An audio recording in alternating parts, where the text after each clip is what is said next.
እድገት በምን ይገለጣል? መገለጫው ምንድነው? በቅድስና ህይወት። ቁጥር 11 ተመልከቱ።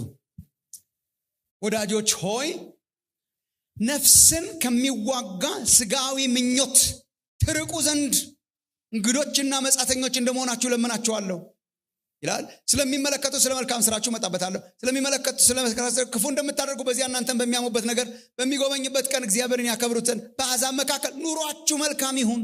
ኑሯችሁ መልካም ይሁን። ነፍስን ከሚዋጋ ስጋዊ ምኞት ራቁ፣ ሽሹ።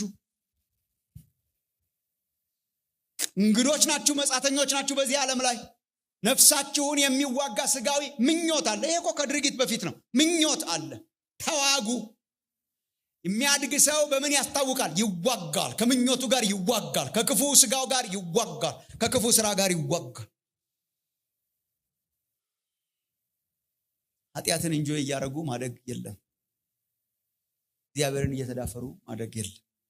የበሰሉ ከኃጢአት ጋር ይታገላሉ። የበሰሉ ከኃጢአት ጋር ይታገላሉ። በቅድስና ይመላለሳሉ። ማቹሪቲ የሚገለጠው በቅድስና ነው።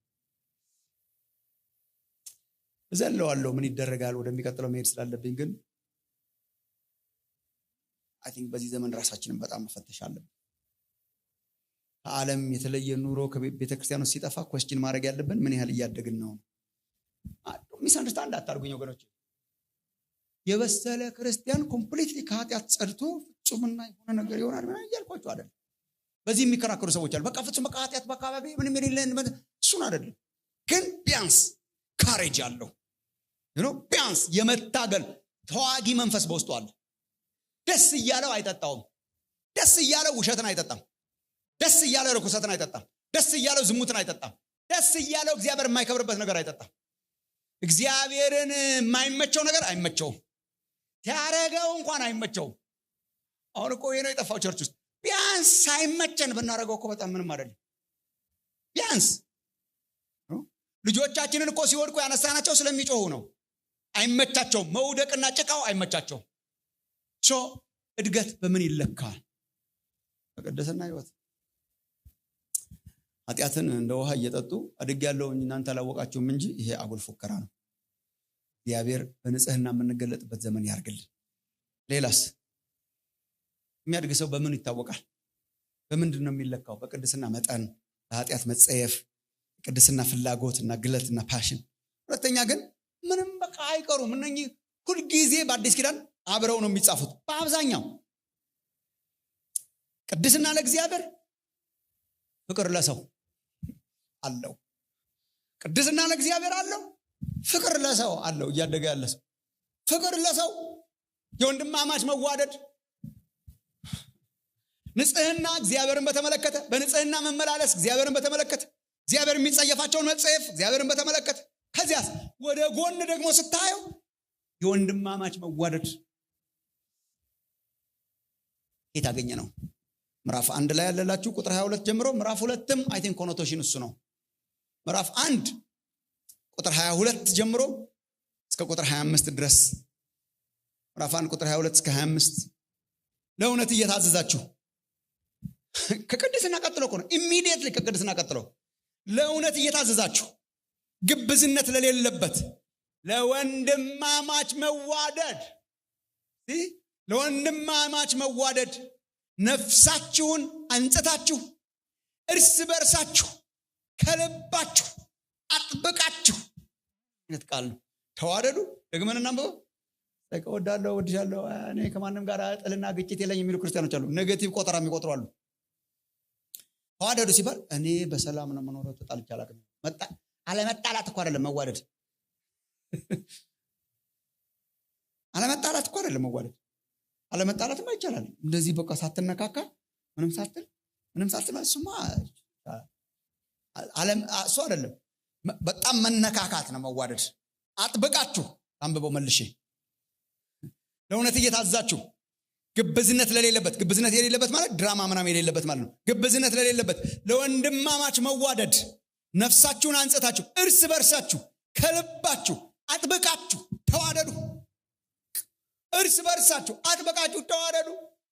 ዋይ ዳግመኛ ተወልዳችኋልና እኮ ነው ምክንያቱ።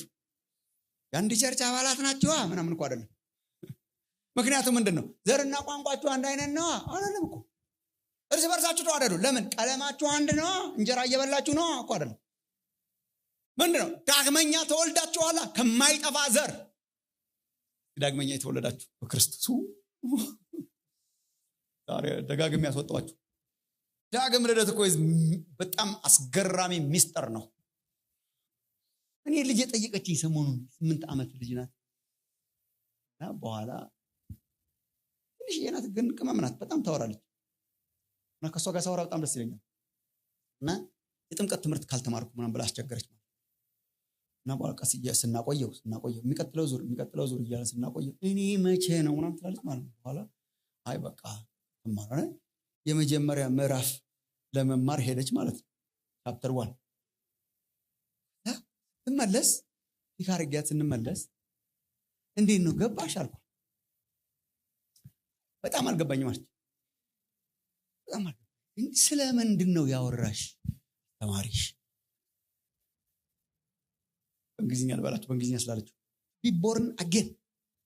how can somebody be born again ማለት ነው። እኛም መጠየቅ አለብን። እሷ ያየ በግልጽ again እሱ ለማስረዳት መከራ መብላት ነበረብኝ። ነው መጀመሪያ ስትወልጅ እንደዚህ ነበር። again ደግሞ መወለድ ያስፈልጋል አዲስ ሆኖ ነው ያልኩ። ሰብካት ለራሴም ነው ረስተ ነው ይሆናል ብዙዎቻችን በጣም በቸርች ስለታቀፈን ኦሬዲ again ሚስትሪ እኮ ነው። ለመግለጽም ከባድ ነው፣ አንደርስታንድ አድርጎ መኖርም ከባድ ነው። ዳግም ልደት ምንድነው? ዳግመኛ የተወለዳችሁ ስለሚል መሻሻል እኮ አይደለም። ማሙሻን ወስዶ ጠገነው እኮ አይደለም። ጥገና እኮ አይደለም ያካሄደው እግዚአብሔር። እንዴ በጥገናማ የዘላለም ሕይወት አይገኝም። ብዙ ሰው ይሞክራል። እንትኔንም እየጠገንኩ ነው፣ እንትንም ለማቆም እየሞከርኩ ነው ምን አይደል? ይሄ ጥገና ነው። እግዚአብሔር ጥገና አይደለም የጠገነ። ያኛው ሰው የሚጠገና አይነት አይደለም። ያ ከአዳም ከሔዋን የተወለደው ሰውዬ ተጠግኖ አይሻሻልም። ክርስትና የሞራል ማሻሻያ ፕሮግራም አይደለም። ታስኖት እሱ አይደለም ክርስትና። ኢምፕሩቭመንት አይደለም፣ መስተካከል፣ መሻሻል፣ እየተሻሻልኩ ነው፣ እየተጠገንኩ ነው። እሱ አይደለም። ምንድን ነው ያደረገው? ያኛውን ሰውዬ ወሰደና አዲስ ሰው አድርጎ ሰራው እግዚአብሔር። በአካል የተወለደውን ፊዚካሊ የተወለደውን ስፒሪቹዋሊ ወለደውና አዲስ ሰው አድርገው። ማንም በክርስቶስ ቢሆን ተናገሩ በደንብ አዲስ ፍጥረት ነው። እንደገና አዲስ ፍጥረት አደረገ። ስፒሪቹዋል ነው፣ መንፈሳዊ ነው። እንትናም አልገባ ብሎ ነበር። በሱ ነው ላስረዳት የሞከርኩት ለልጅ። በኋላ ገባሽ ስላት ገባት። ልክ ነው አለች። የኒቆዲሞስን ጥያቄ he was right አለች። ዳግመኛ ልትወለዱ ያስፈልጋችኋል ሲለው ኢየሱስ እንዲህ እንደገና እናቴ ማህፀን ውስጥ ገብቼ in my mother's womb እንደገና ልወለድ ነው